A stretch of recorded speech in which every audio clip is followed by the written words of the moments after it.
Ladies and gentlemen, welcome to another edition of Hello Central Live from Front Street. Chill in the air, don't you know? I want to apologize for not having been here. Leslie, last week we ran a tape of, I think it was, when did we do the show with the guys from the stores during their visit this summer? The reason that Leslie and I were not here is that we were attending the Alaska Tourism Industry Association convention in Anchorage. And I think it's important that we talk a little bit about some of the things that came out of that convention. There was a lot of good news and certainly some bad news and a lot of news that we just don't know how things are coming down. Certainly the topic of on everyone's mind, and I think the concern on all of the business owners, big and small, from Princess Cruises and Holland American to the little guys like me, to big bus, transfer companies and all of the different hotels and the whole thing, is what impact will September 11th have on tourism numbers for Alaska next year. And there were a number of people brought in that were talking about it, and everybody had an idea. And I guess if there was, and tell me if you agree, Leslie, that if there was a consensus, I think it was one of guarded optimism. And that is to say that although it may seem we might be the beneficiaries of some of the difficulties. Let me explain that. A number of the large, air carriers were represented there, and it would appear that already tourism and trips abroad, especially to Africa, North Africa, Europe even, and to the Orient, have been, the reservations, there have been several cancellations, a lot of cancellations, and a lack of bookings as a direct result of the fear of people traveling internationally. There were a lot of people there to put us at ease, and the consensus was that perhaps Americans that do love to travel will want to travel far and yet stay in America, and of course Alaska and Hawaii, certainly fall into those categories. Both states, both Alaska and Hawaii, have huge tourism businesses. Alaska's the tourism industry is very close to oil. We are number 2 in the dollars brought into the state. We are a huge employer. We employ directly, or people that are members of the association, and not all people in tourism belong to the association, but some 25,000 members, 25,000 people directly affected, and probably, I'm sure another 25, that are indirectly affected, and all of us as citizens of the state are somewhat affected.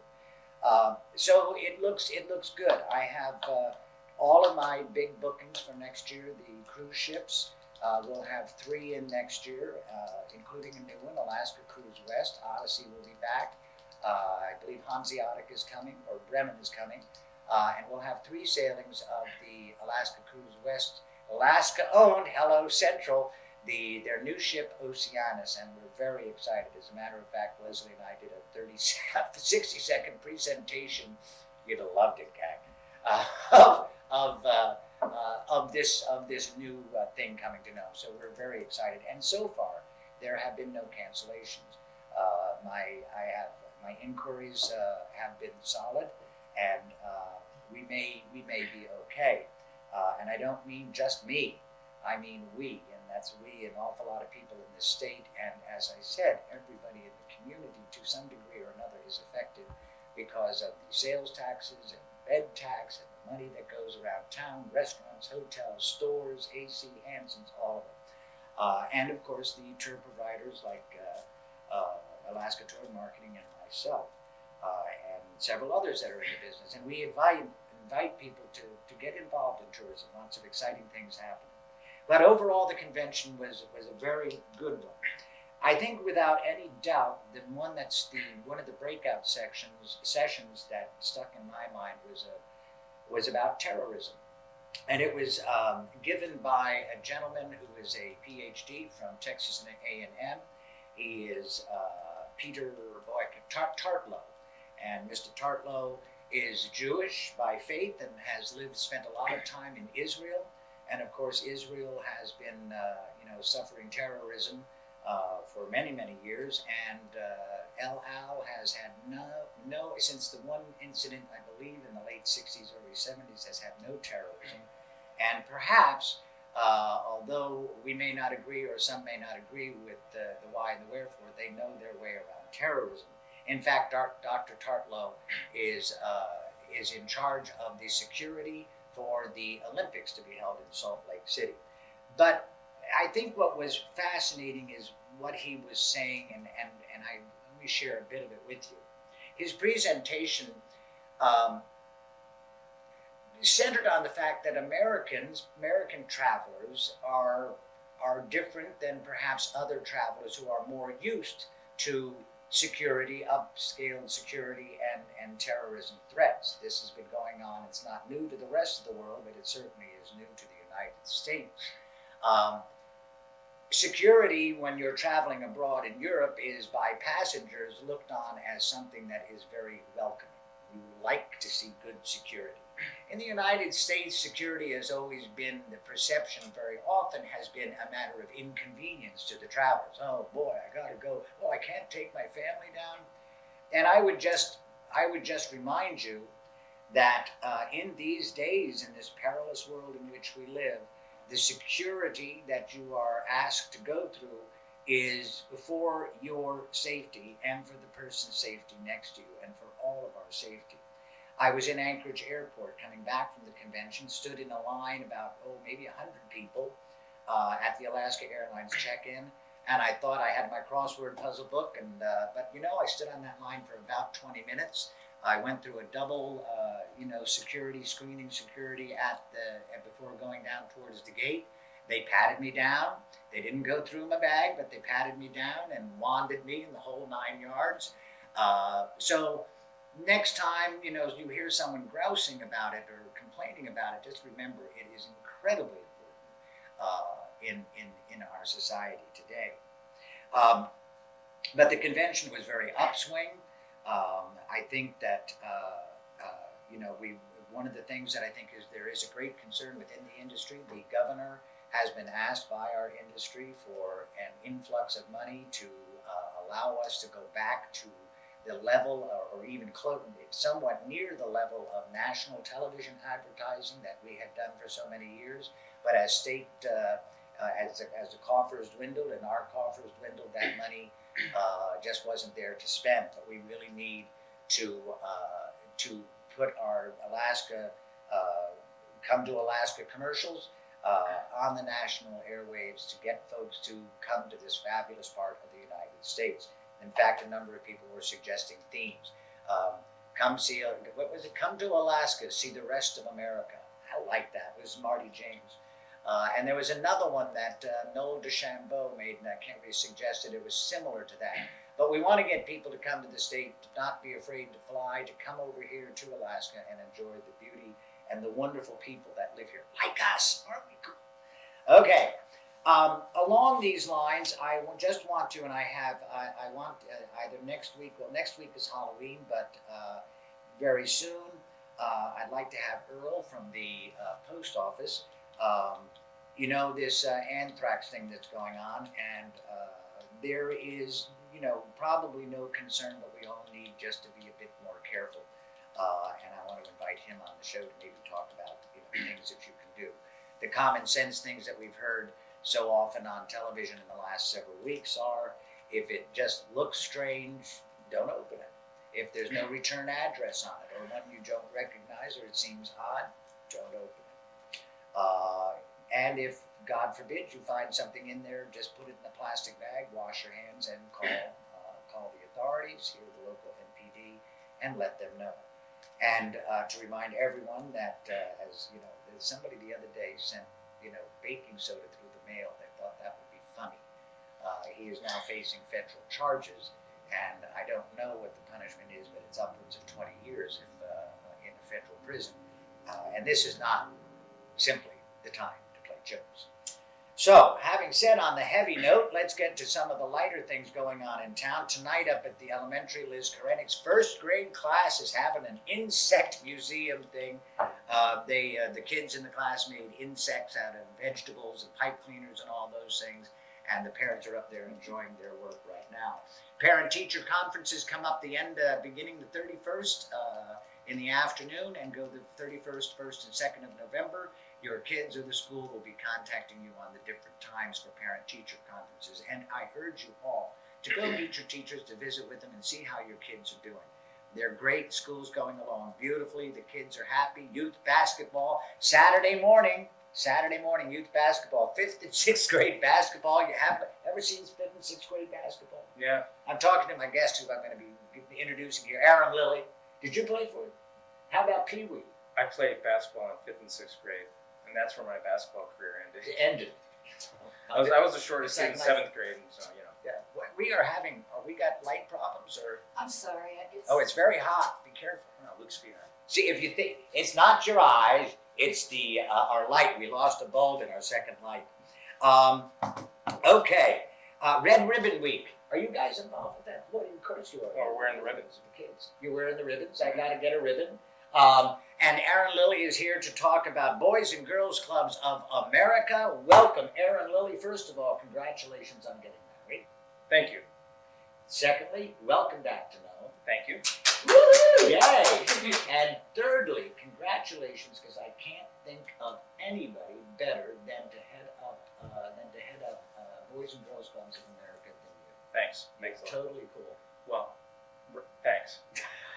I'm not heading up the national organization. I know you're not, Thanks. but you're heading up this one, and that's what's important for us. So tell us a little bit about Boys and Girls Clubs and how it works and what's going on. Where do you want to start? You want to start with the way we set up the club here in Nome, or should we talk a little bit first about the history of the Why don't we whole talk? organization? We know that you told me before going on the air that about the late 19th century. So, Yeah, the club, and I have to be honest with everybody, of course, that I'm not a lifelong Boys and Girls Club person. I was never in the Boys and Girls Club when I was a kid, so it's all kind of new to me too. But I went to Boise, Idaho to get trained for a week or so, and they filled my brain full of the whole background of the club and the purpose of the club and the history of the club. They call it the movement, because the movement. the Boys and Girls Club movement. And I can tell you that it started in the 1880s. It's either like Providence, Rhode Island, or Boston, Massachusetts, somewhere back east. And it all started when this group of middle-class ladies, there were some street kids out playing in front of their houses, and they were bugging them. So rather than yelling at these kids, they invited them in and talked to them and fed them, and then started like playing games with them and stuff. So then they realized that there's all these kids out there with nothing to do, and when they get into trouble, that means they're bored. They're not doing anything. So these ladies thought, well, why don't we provide a place for these kids to hang out and play games, and to give them some moral direction. Mhm. And that's how the whole thing was started. It used to be the Boys Club. Boys At a sign of our times, up until the 1980s, it was just the Boys Club. Yeah. That's probably what a lot of Boys people Club may have of America. remembered it as. And just in the late 1980s, I think 1988 is when it was and girls was added to Boys Clubs. So now it's Boys and Girls Clubs. And so they're all over the country. Oh, I know.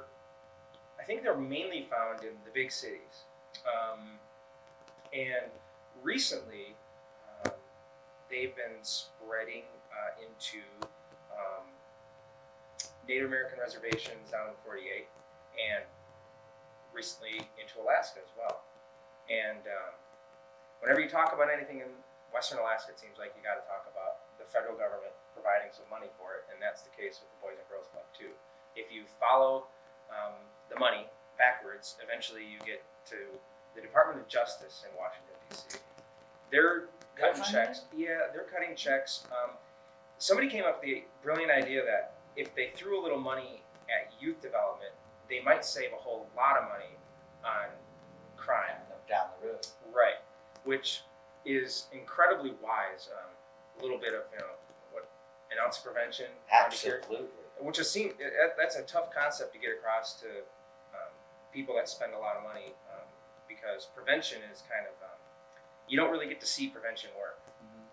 You know, The results are what doesn't happen. exactly. It's this negative result. So talking people into spending money on prevention is like talking people into, I don't know, jogging and eating fat-free foods.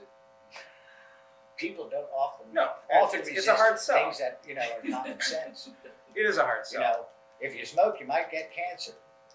Okay. Stop smoking. Hello, sinful. You should, if you haven't started. I'm working on it.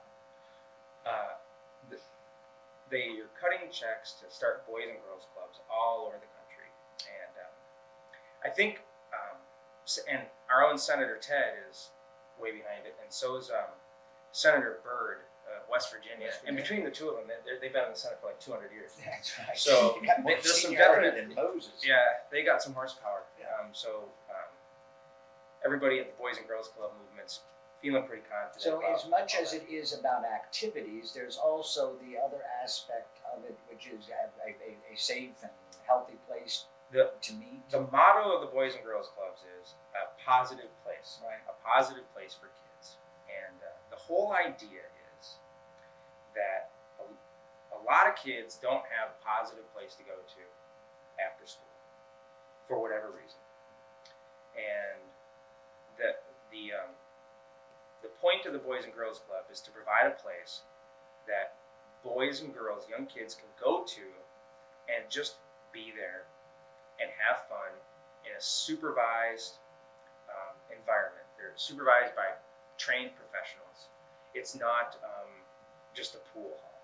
It's not just a playground where there's no supervision. On the contrary, there's professional adult supervision, and the whole point of it is to have a fun, positive place for kids to be.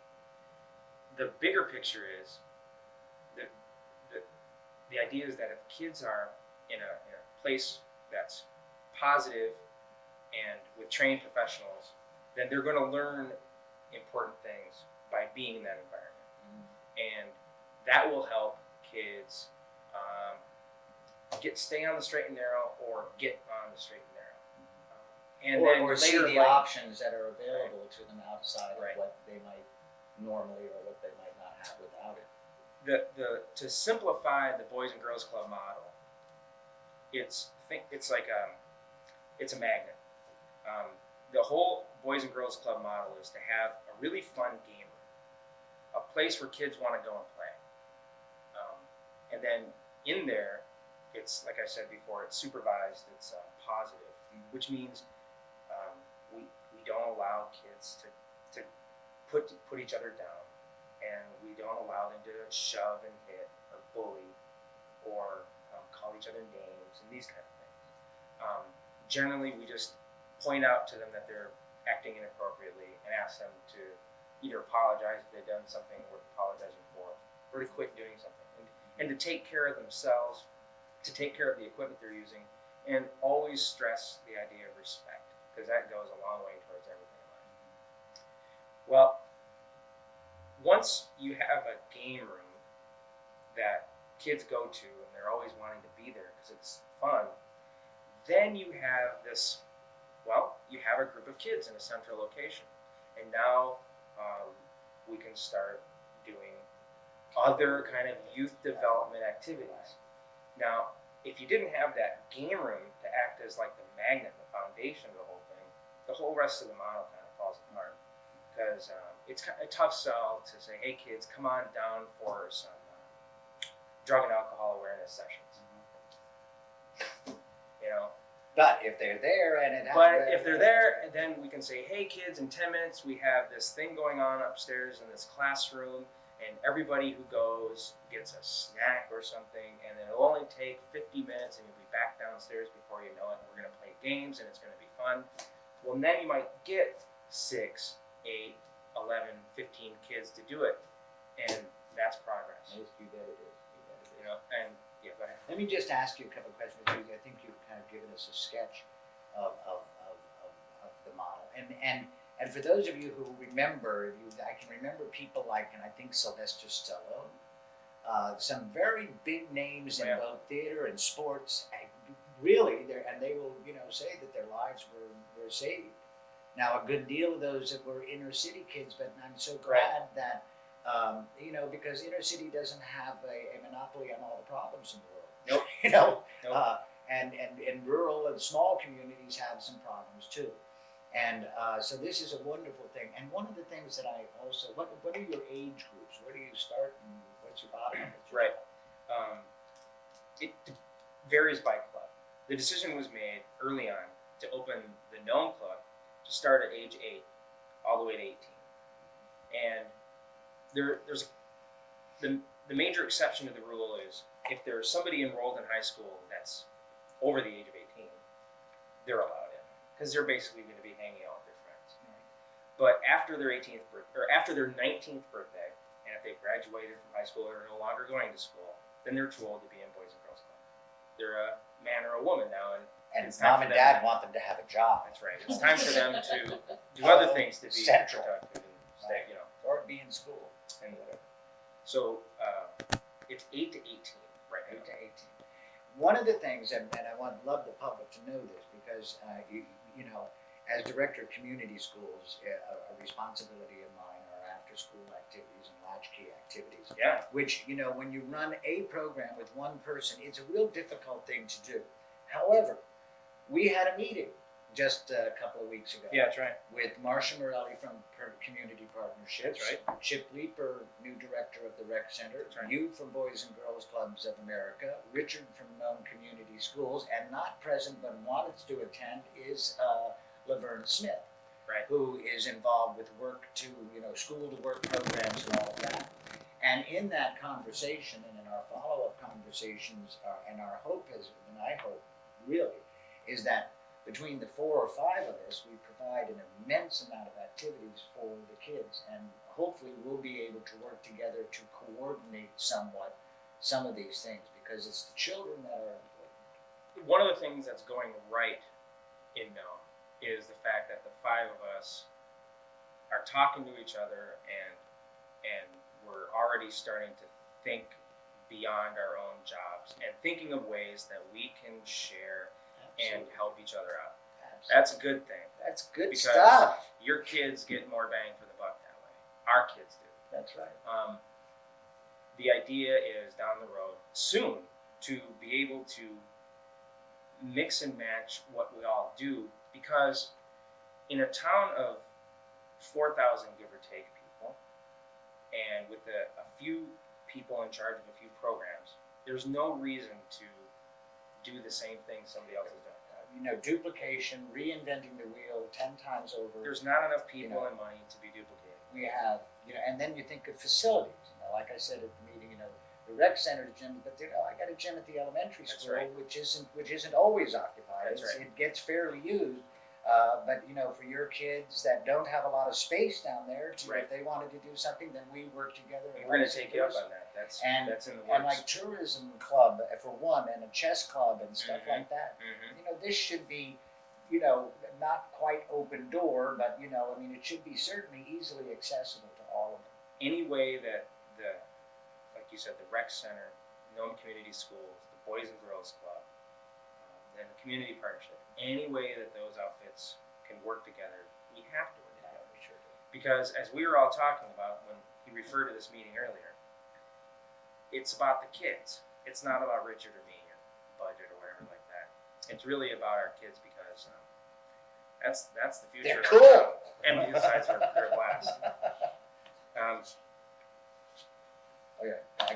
My director is trying to whisper something to me, and I can't read. What? Is it too soon to talk about what y'all are doing with the chamber? Oh no, it's not. Oh. We can get to that. We can get to that. The Boys and Girls Club teaming up with other outfits. That's part of my job, is to outreach and try to get as many partners as want to be involved with the Boys and Girls Club. And an example of this model working the way it should is the Chamber of Commerce. And the Chamber of Commerce approached us early, talking about the desire to do kind of a job training kind of program, learning some job skills. Not necessarily specific skills for specific jobs, but more along the lines of just personal and social skills and things like how to dress for a job, how to show up to work on time, how to fill out an application, how not to get really angry at work and deal with that later, how not to bring in personal problems to work, How to answer a telephone. how to answer a telephone, for instance. So these, and fortunately, Boys and Girls Club has a program that does just that.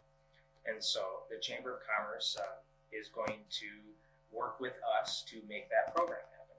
And so we're going to recruit a handful of young, well, the older boys and girls, the high school age boys and girls, and encourage them to be a part of this program. And then at the end of that program, they're going to be among the more employable people in Nome, because they're going to know how to have a job. Having a job is a skill as much as the job itself. Being able to be an employee, be somebody that's dependable and hardworking. People need to be trained in that way too.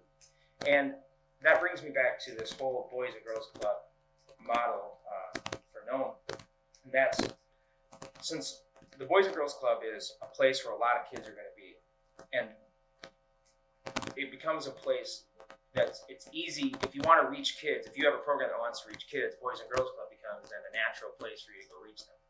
You don't have to wonder where are you going to go to reach the kids you want to reach. They're there. So in that way, Boys and Girls Club gets to partner with different organizations, for instance, the Chamber of Commerce. And they don't have to worry about, gee, where are we going to get the kids? Where are we going to host the program? Who's going to get the materials? It's all done. Which is a good tie-in to talk about the club program. It's more than, like I said before, the game room. It's more than playing pool. Which, by the way, I've been over to the teen center. You guys have done a wonderful job. Kind of not, I don't want to say cleaning it up, but sprucing it up and opening it up. Yeah, it's fresh coat of paint and some new paneling, and fixed up the equipment that was there. Got rid of the old stuff that was. The idea was if it's ratty or old, we're going to throw it out. They threw out a lot of stuff, and they repainted the place. It's like off-white, so it's really bright in there. And we try our hardest to keep it clean, and we're constantly getting new stuff, new equipment in there. And there's a big priority in keeping everything really nice, because the kids want to play on nice things. Everybody does. Everybody wants to play on a nice game board, not an old one that's being held together by duct tape and all scratched out and can't read stuff. So we try to keep everything up as nice as we can. Now, the game room being so important, that's only one part of the overall program of the club. And the program of the club has 5 areas. And I wrote them down because I always forget one of them. There's the sports and recreation core program area, and that of course would include the game room, or going to the gym and playing games down there. There's a lot to be said for the character development and the physical education that physical education can bring. Absolutely. And learning things like how to share, how to play nice, how not to scream and yell if you lost, how just to play another game next time. I'm going to interrupt you, Aaron. You got to come by 5th or 6th grade on Saturday morning. Come by and make your heart beat. Okay. I'd love to, because I need to learn how to do all these things. So it can be done. You bet. Awesome. Then the next one's the arts, which, as far as the Boys and Girls Club goes, the main program for that is having arts and crafts kinds of classes where people come in and the kids draw and they paint and stuff like that.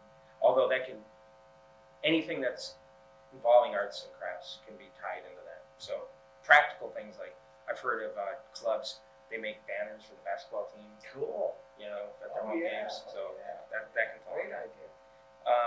One of them is career and education development, or education and career development. Part of that is this job training kind of program that we're trying to set up at the chamber.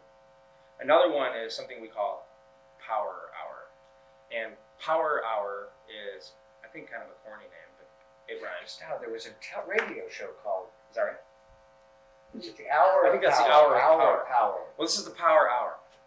And it's a program where kids get points for doing their homework, and if they get enough points, they get a prize, or they qualify for even bigger prizes.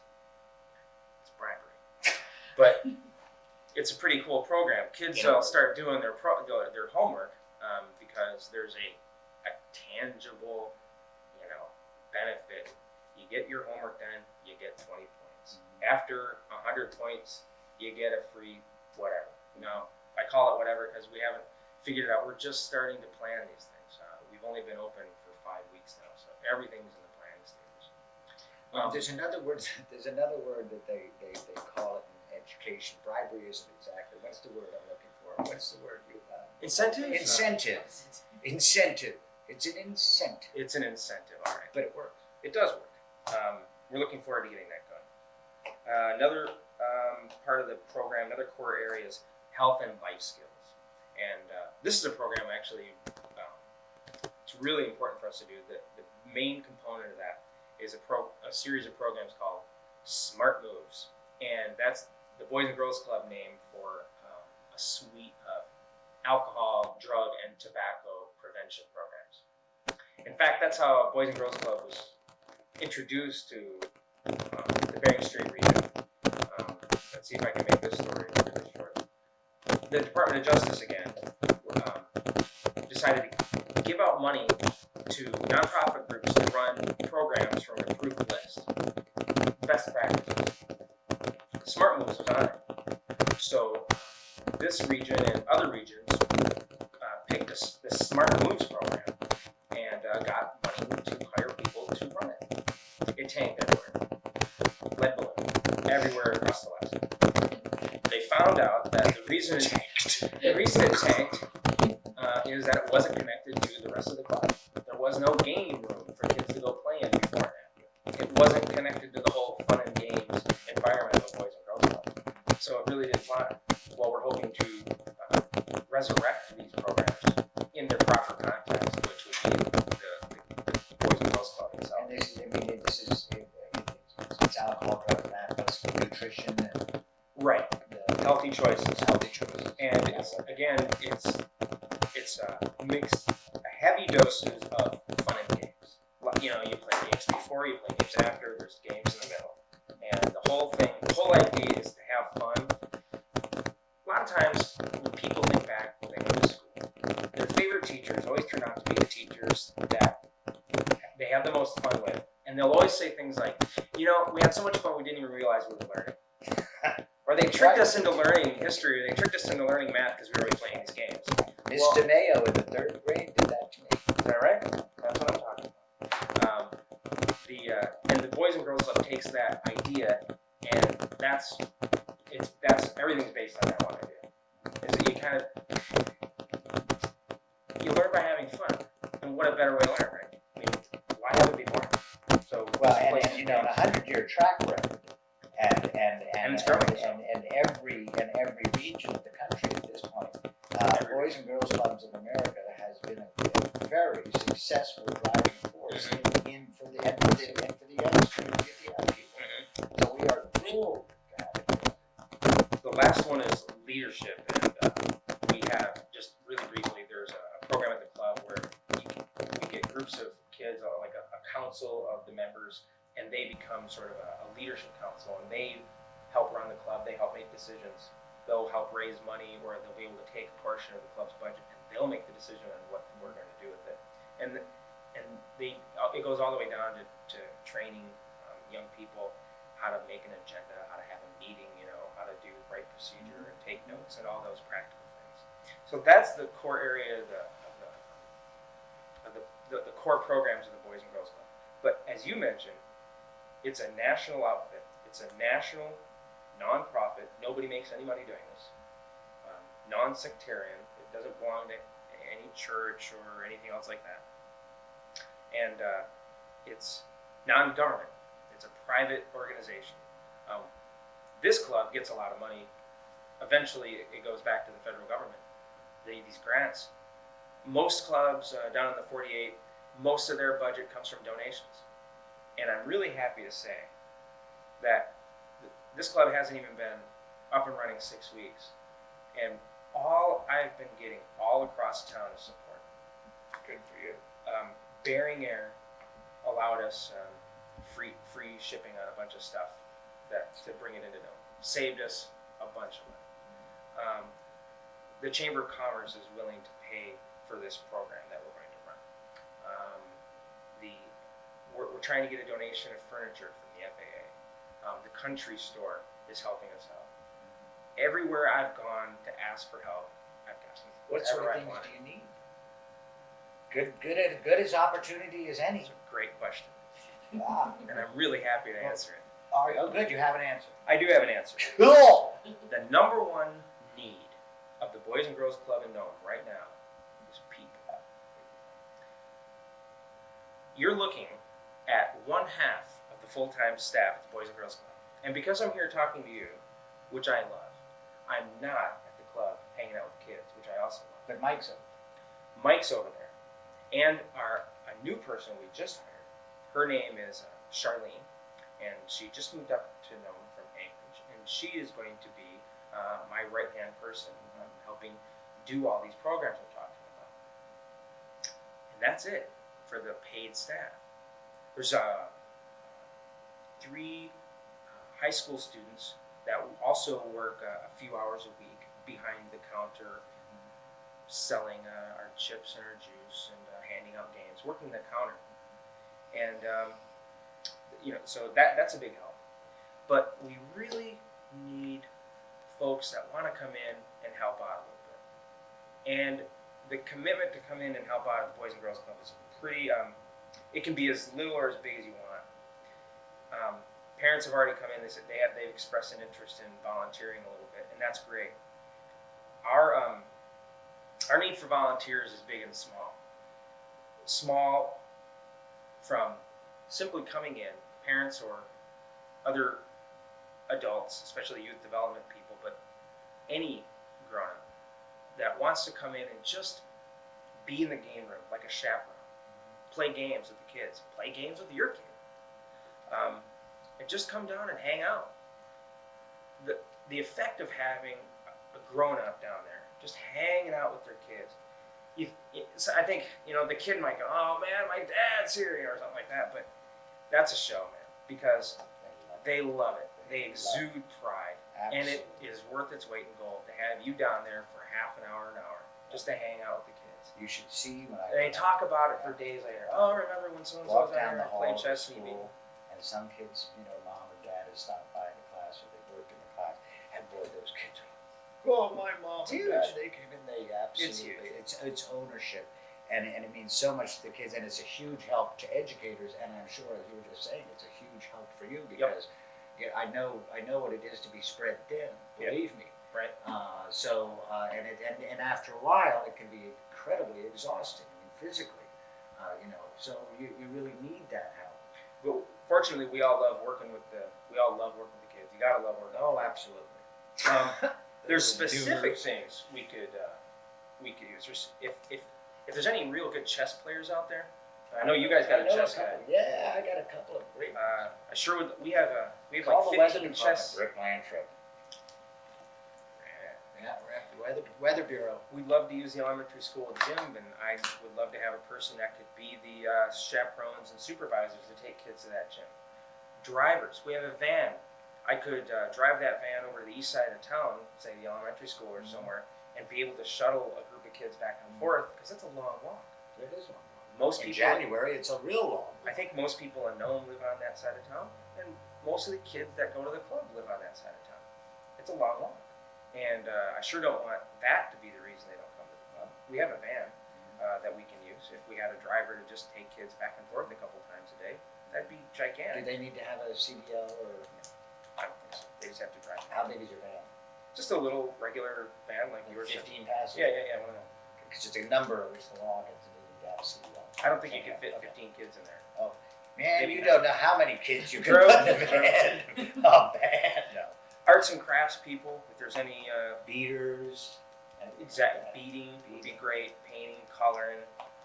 This is sculpture. where this coordination thing, because in a town as small as we are, You know who you are. that's right, and there aren't 15 people to do all of those different things. Right. Sometimes there's only 2 or 3, and they That's try to do it here, they try to do it there, and hopefully we'll work so we can kind of share over. So the number one need of the club right now is volunteers.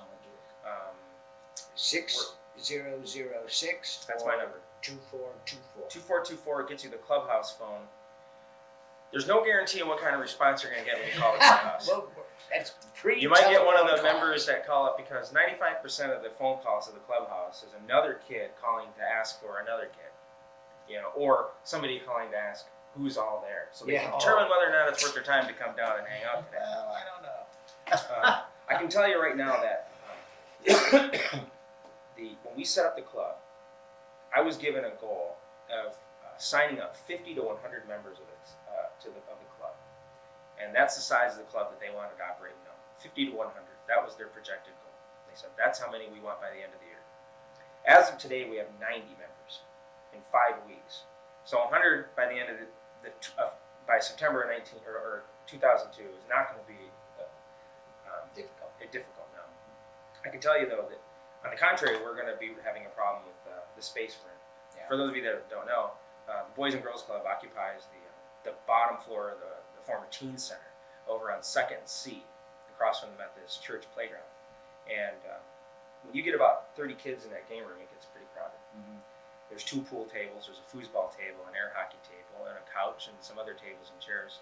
There's a small computer lab with 3 computers in it, and that's the makeup of the game room. Mm-hmm. We're going to be trying to get another air hockey table, a better one to replace that one, maybe another foosball table and some more couches and stuff. No, we're going to cram it in there. And that's that's another reason, because they're in space and the logistics and things like that. These other entities like myself or maybe Chip. So the goal is to get. When my dream comes true with this club, at any given point in the day, you're going to be able to come in the club, and I'm going to be able to tell you that there's kids here in the clubhouse, in the game room. There's also something happening upstairs in the space that doesn't belong to the club yet, but we get to use. There's also, and then I'd love to have another group of kids and at least one other location or maybe 2 other locations. Sure. And I'd love to have Boys and Girls Club things happening all over town every day. Speaking of which, we never really talked about the hours. Oh yeah. The Boys and Girls Club is open. And access. Yeah. It's open Tuesday, Wednesday, and Thursday from 3 p.m. to 9:30 p.m. It's open Friday and Saturday from 3 p.m. to 11:30 p.m. The logic behind those hours is 3 p.m. is pretty much the average time when most kids get out of school. They either get out a little bit before that, during that, or after that time. So 3 p.m. is right in the middle of when kids get out of school. And then the closing times is a half hour before curfew. Mm-hmm. If your kids aren't home before curfew, it's not because they're at the Boys and Girls Club. So we figure a half hour is enough time to walk. You can pretty much walk anywhere. You can go all the way to End Street. So I don't think that's going to be a problem. And how do people, how do kids or how do parents find out more information about signing up or what is necessary? All you need to do is either give us a call, 6006, or stop by. It's at 2nd and C, west side of town. And it is a club, and in order to go and use the club, a kid must be a member of the club. And in order to become a member of the club, there's a membership form. It's about that big, and it has some boilerplate information on there: name and address, and the parents' names, and who to contact, health information, the emergency contact. There's some optional information for grant reporting purposes about ethnicity and income. It's optional. We'd love it if the people would volunteer that information, but there's no requirement to do so. The requirements are the name, the address, the phone number, the health information, the emergency information, and then a signature that gives us permission to have the kid there in the club. Right, because you're going to be, to a degree responsible. Exactly right. And then there's a $10 membership fee. That's an annual fee. That's $10 for the entire year. That year lasts from October 1st, which is 3.5 weeks ago, to September 30th, 2002. That $10 is good through that. The kids get a card. It's a business card, size card. Their name is on that with a membership number. When they come into the club, they will use that card to check out equipment and games and so on. That way we can keep track of who's got what and if things are in good shape. When they return the item, they get their card back. And they have to pay $1 if they lose their card. Usually I don't give out replacement cards. I just tell them to go home and look for their card that they lost and And that, 9 times out of 10, to the I'm club. right. They found my car. Hello Central. So the club is always open. This is a sticking point, actually. The club, whenever the club is open, from 3 to 9:30 or 3 to 11:30, as long as it's open, all members are always welcome. And the reason this is a little sticking point is sometimes the older kids don't want the little kids to be there, and the little kids want to be free of the big kids bossing them around, saying it's a small space, and Boys and Girls Club policy is they have to always be welcome.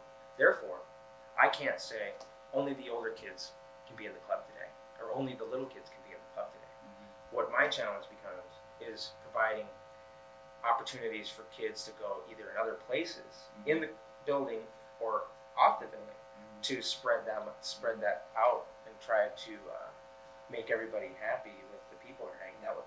In bigger clubs, there's a teens only area, so that the older kids can just hang out by themselves. We don't have that luxury at the size of the club we have. The club in Kotzebue, which is a town of similar size to Nome, obviously, is nearly the size of our rec center. Oh, really? It has Did they build it, or? yeah, the city of Kotzebue built it as a rec center.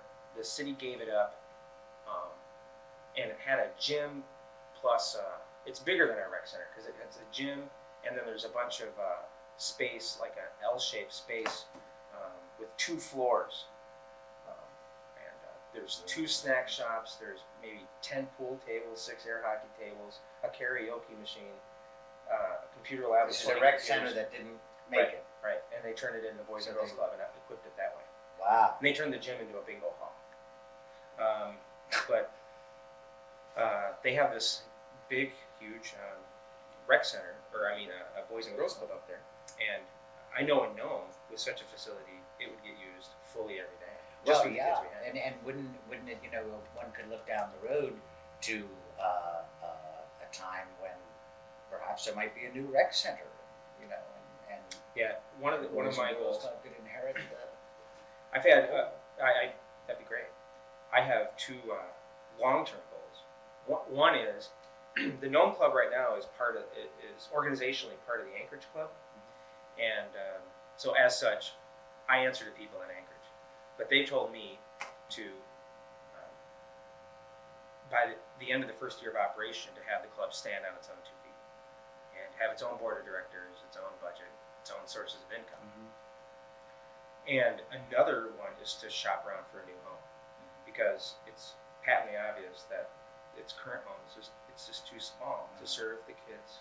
That is a start. It's a great start. It's a great start. We're getting a great deal. We don't have to pay a lot of money to be in there, and we've been able to use that whole space just for that game room. And I tell you, if you come down there on any given night, there's at least 30 kids in there, and most of the time, it's loud. You get 30 kids in a space like that, it's pretty loud, but almost all the time those kids are getting along well and playing happily, and it's great to see kids on their own initiative playing games and getting along and making new friends. And that's Well, what's it seems to me a number of things, and I'm so happy that your initial success has been so successful. That sounds redundant, but you know what I mean. I do. And that it's gone well for you. And I can think of a couple of reasons why. Number one, you've got a quality program that has a history and, Right. and it's an established name. We're not inventing the wheel. You're not inventing the wheel. And secondly, not to just, to pay an idle compliment, but I mean this very sincerely, you need the right person. You need the right person to get it going. You need the right person in there, and I think that was a brilliant choice for you're so glad that you applied for it. I think we were all pretty lucky that way. I think you're. I used to live in Nome. Yeah. I was in a couple of plays you directed. Yes, I know. I want to talk about some plays, but you keep talking about the Boys and Girls Club. Oops. I lived here for a few years, Yeah, you did. mid-90s, 95, 96, 97, some of Worked for the 98. Nugget? I worked for the Nome Nugget. I was a hardworking journalist. Sometimes. And then I've lived in Fairbanks the last 3 years, where I met and married my wife, whose name is Patty Oxyptaric Lilly, and she works over at the campus. When she just recently graduated from UAF, and she right away got this job in Nome. Is she from the Fairbanks area? Is she from Well, she's lived in Fairbanks for about 16 years now, and but she's originally from White Mountain, Oh, cool. and she's always wanted to come back to this region. Oh, and cool. put her college degree to work, and there's a lot of stuff to do in this region, and she wanted to help do some of it. So she got this job or she was applying for this job in Nome, and she asked if I wanted to go back to Nome. I said, oh yeah, you bet. And I had just finished student teaching, so I was getting my teaching certificate, and so I came to Nome, and I went in looking for a job, substituting or something else, and this is the something else, and here I am. So it all kind of, the stars all every once in a while, kismet, whatever, the right person, the right situation, and I really believe in this, what's nice, believe in Richard? synergisticity, and I sat at that table the other week and felt a lot of synergy. Good things are happening for those kids right now. Yeah. And the thing that I feel the best about, the most comfortable about, is my short time as a journalist and living here in Alaska the last 6 years, what I've noticed, especially in rural Alaska, is that a lot of times there's not a program, there's a person. This program has a title, but when this person, say, gets another job or a promotion or decides to do other things or moves to Anchorage or whatever, that program just falls apart because that person isn't there to do it. But what I feel most comfortable about this is that I don't think that's going to happen with Boys and Girls Club, because the Boys and Girls Club is a national outfit, And you've got structure. there's a lot of structure. If I didn't work there, it wouldn't go away.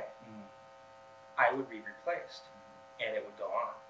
So That's true. there's some stability built into the Boys and Girls Club, which isn't built into a lot of other programs that come and they go.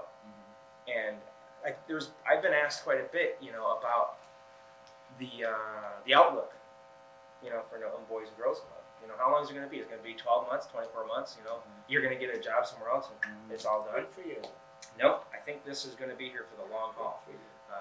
But it does need, and don't be too modest, it does need the right person. And I can say it from looking from the outside. It needs You people. are that person to get it going. Well, it needs Once it people gets that like momentum. to work with kids, which I That's do, right.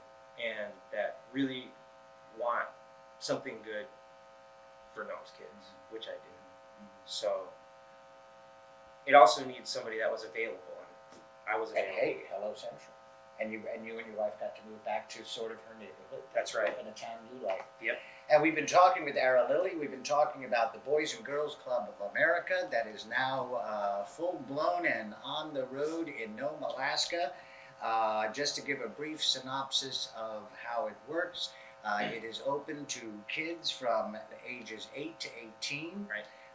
It is open Tuesday through Thursday from 3 in the afternoon until 8:30 in the evening, and on the weekends open 9:30. 9:30. 3 to 9:30. Tuesday, 9:30. Wednesday, Thursday. And Friday, Saturday, it's open from 3 till 11:30. That's right. Cool. And it is located at the old teen center, 2nd and C, of the west end of town. Cool west end of town. Hello Central. And Aaron is the director, coordinator, My official title is the manager. manager, I'm the manager. and works with Mike Weber over there, who's been That's at right. the teen center for a long time. He's the man. Yeah, he is. When he comes in, he's in charge. They all He's in know charge Mike. of the game room. And, Mike is cool. There's no messing around with Mike. That's right. And who's the new? You have a new assistant? Her name's Charlene Paucon. Charlotte Popcon. Yep. She will be with you too. Yep, that's right. She's just right now. She's probably sitting in our office reading a bunch of material, or she's hanging out with the kids, wondering where I am. Probably watching you. Nope, there's no cable out there at the teen center, at the Boys and Girls Club. Purposely. GCI. I'm afraid of Gary. having TV there. Well, I think you're right. We don't sell pop or candy because I didn't want the kids to get wired on sugar. And I'm wondering about having a cable television there. I like TV and I love cable. And I'm wondering though if the cable was there, if that would be a good thing or not a good thing. It's Let me know. It's Call me at arguable. 6006 and give me a vote. And that's the number. If you need more information about Boys and Girls Clubs of America here in Nome, call Aaron at 443-6006.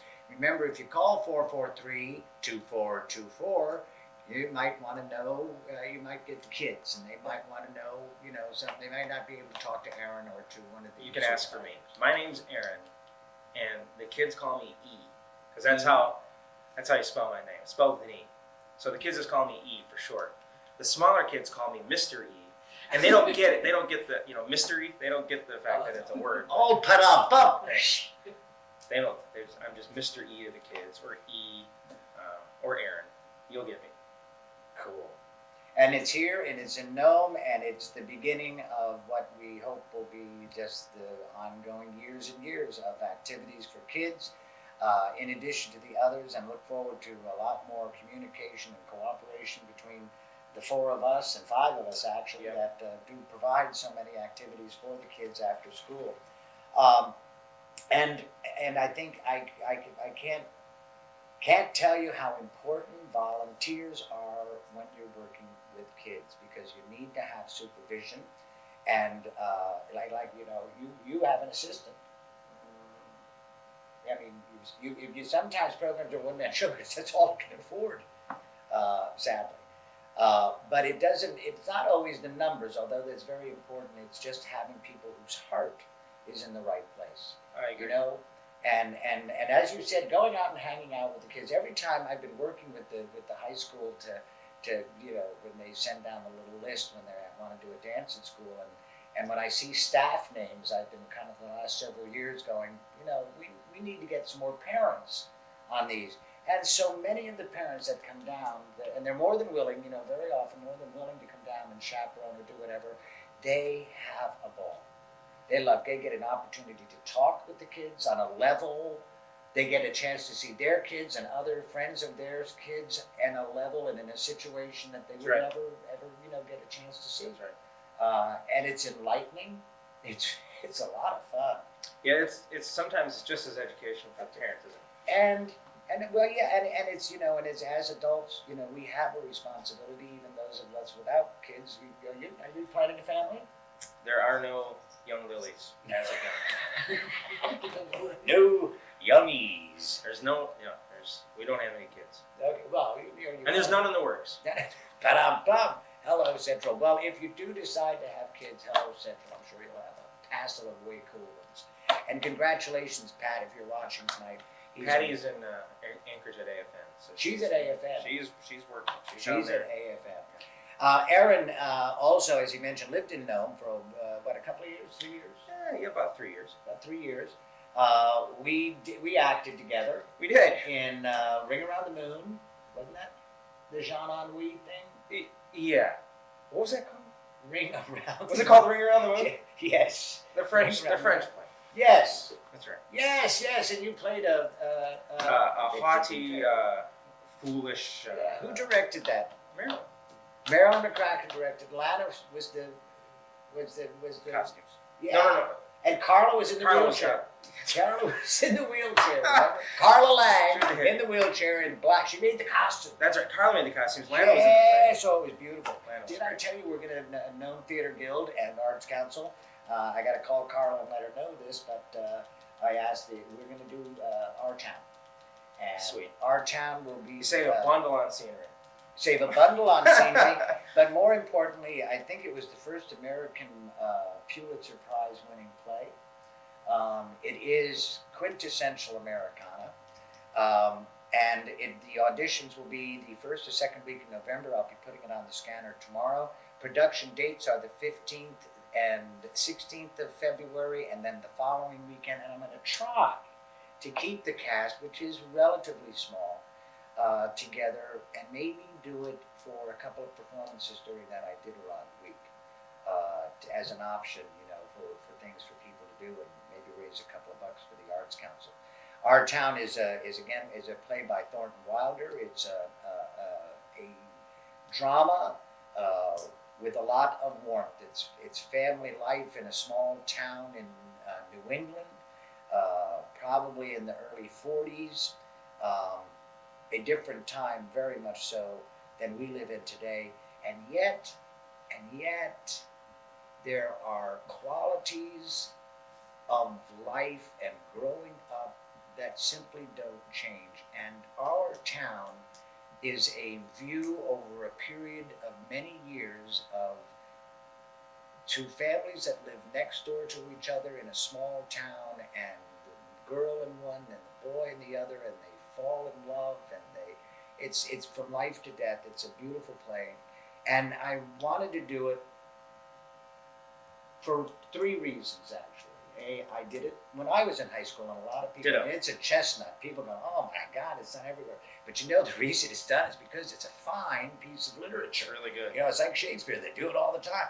Why? Because it's very good. It's rock solid. That's exactly right. Secondly, it is Americana.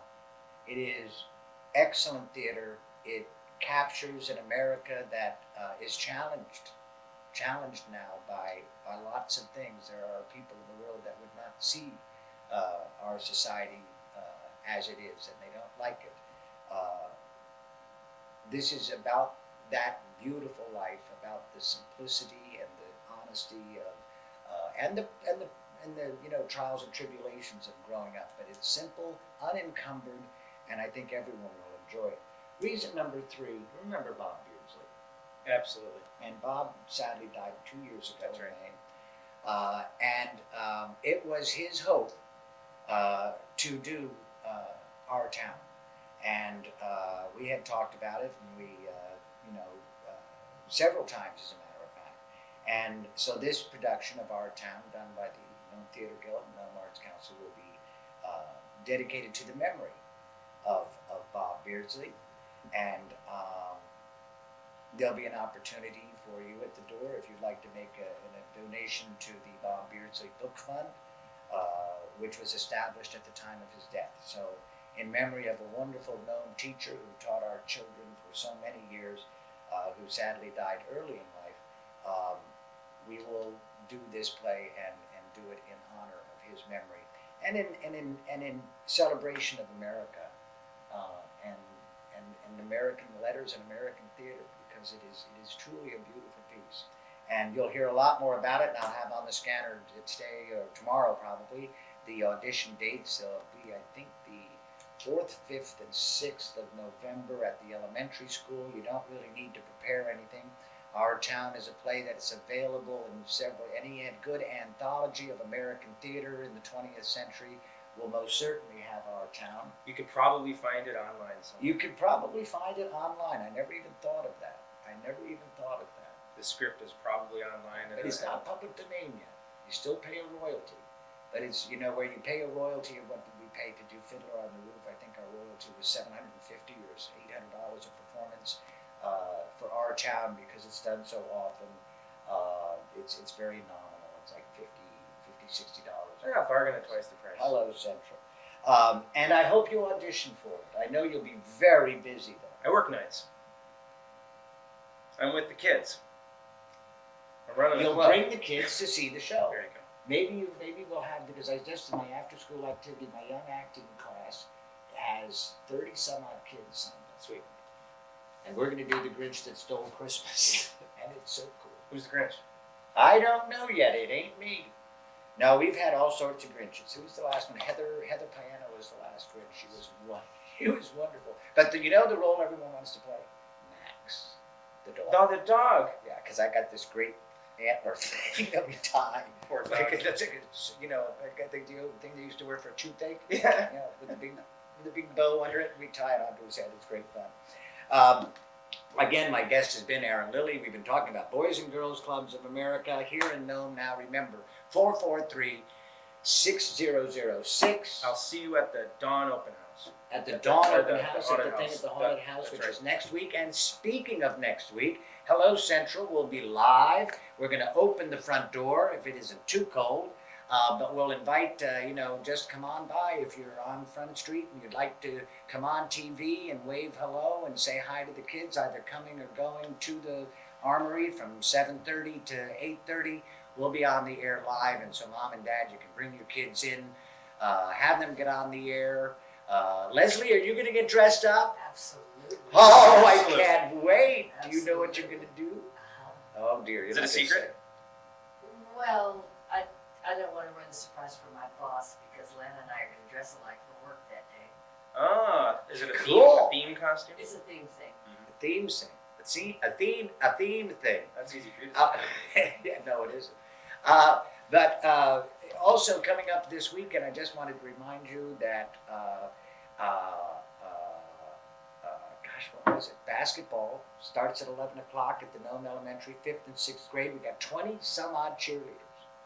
Cheerleading, and you were talking about, and we try to do that. I mean, I try to do that, and, the coaches, I have 6 coaches, 6 teams, and it's the fun side of basketball. Absolutely. It's the sportsmanship, it's have a good time, be nice to one another. My cheerleaders are so cool, they'll switch teams in the middle of the game. They root for the Raiders and then the Blazers, like this, and that's cool because they learn what it is to work towards a whole event. We have had on an average 70 to 100 parents every Saturday night. It's so cool, and it's a lot of fun watching little kids play, and boy, they get serious about it too. But this being a basketball town, that's not so surprising. Leslie, what else is going on? Did I miss anything that we wanted to talk about, or do you have anything that we need to announce to the folks on the air? I'm trying to. We got the haunted house down at the Armory, sponsored by Dawn, 6 to 9. You can stop off here and say hi on TV to all the folks, either going or coming. Be careful with trick or treating, and mom and dad, be careful too. Look through the stuff. Hello Central. We live in a town where we don't have to worry about things like that, but we also live in a time where, you just need to be cautious, and we need to learn to be cautious about everything, going to airports and vigilant. And who was it that said that vigilance is the price? Eternal vigilance is the price of liberty. Was that Paine or was that Franklin? It's one of those guys. I think it might have been Jefferson. Might have been Jefferson, but it's true. Well, I just want to say that the kids who come trick-or-treating here at the visitor center next Wednesday night will get treats too. Oh, you get a treat if you come to the visitor So this center. is a treatable location. This is Treatable location. Very You good. might even get an I Love Nome button. Oh, better. You'll get something Whoa! with a Halloween theme. A Halloween theme. Well, kids, there you go. You're invited to come by Hello Central next week here at the Visitor Center at 7:30. Show off the And, costumes. Show off the costumes at the end. oh, we're going to move the table. I'll just let people come in and parade around, and I'm going to be in costume. I've got this cool tape with kind of, scary sounds on it. Yeah! And then me in costume, it'll be a total scary thing. Hello Central. I'm so thrilled you're back in town. Thanks. Really am. I'm so happy to be back. And it's and you're just, every once in a while, like I said, the right person doing the right thing, and it being an important addition to help, to pull us together to make sure that the absolute best for all of our kids is available to That's all. what it's all about, Richard. You It's about the kids. And you're a good actor too. Did I ever tell you that? No. He remembers his voids. Hello Central. Now you're a very good actor. You're a good person. And it's great to have you back in town. And I wish you and Pat all the, do you call her Pat or Patty? Patty. Patty only. I had an opportunity to meet her, but she was saying hi to one of the elders That's from true. one of the villages, and That's I had to go down the hall. That's So I'm looking forward to the opportunity to meet her, and I want to thank you for coming on Hello Century. You're welcome anytime. Thanks. Thanks. You can come down and bring some kids. I'd love to bring them down. I've got my news group. We could expand that. I've got a journalism thing where they come down and periodically do newscasts. So you haven't lived until you've seen a fourth grader go, "My name is Harry Glick. Here's the news." And they're talking about a birthday party in the second grade. I love it. I love it. And they get very excited about it. But it begins to give them a little bit of a presence. Right. You were talking about going for job interviews, and so many people are so terrified about them. And once they get the job, they're fine. But something about interview and the whole mystique of looking into a camera is, it couldn't be more easy. It's a piece of cake. It's a piece of cake. Anyway, we are almost out. In fact, we are out of time. Aaron, thank you so much for being here tonight. I want to invite all of you to call 443-6006. Get involved with Boys and Girls Club. It means getting involved with kids, and you can't go wrong with that. Thank you for watching tonight. Don't forget Halloween. Thank you, City of Nome, for the use of the hall. Thank you, Leslie, for all of your wonderful work. Don't despair about tourism next year, folks, and our economy. It'll be okay. We'll be okay. It's the United States of America. We love our country. And in Alaska, that couldn't be as true anywhere as it is here. I talk with great pride about how wonderfully patriotic Alaskans are. And thank you for that, and God bless you all, and I'll see you next week. Have a safe week. Good, now I gotta go.